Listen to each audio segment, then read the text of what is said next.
ledakan senjata di Banda Aceh.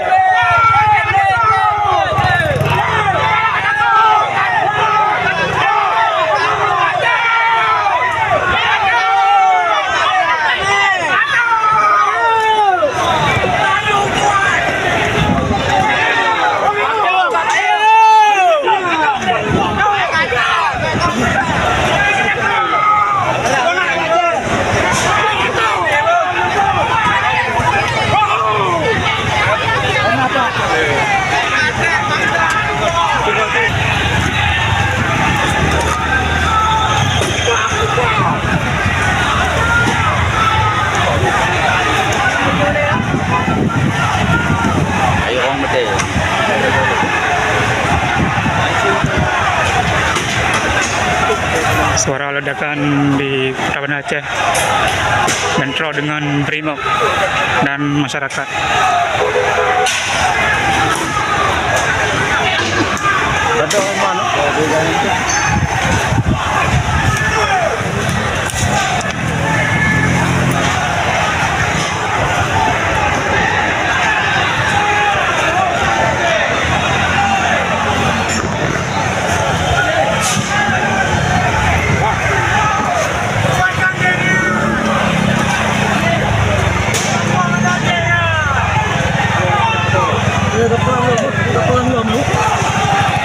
Terjadi tembakan demo bentrok dengan Brimob dan masyarakat.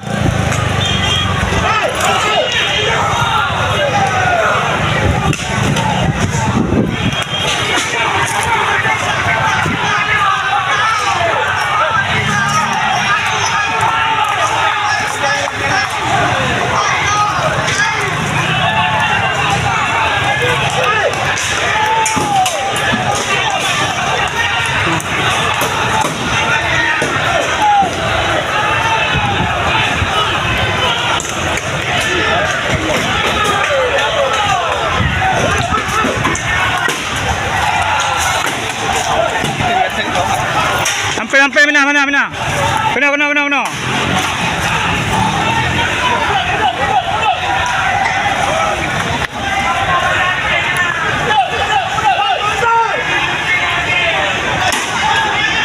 Habis hancur tuan. No. Saya dah kena. Itu jamaah dah. Itu kampung. Mana hak sayang lah. Kalau awaknya awak berbertu. Nah, berbertu kat mananya?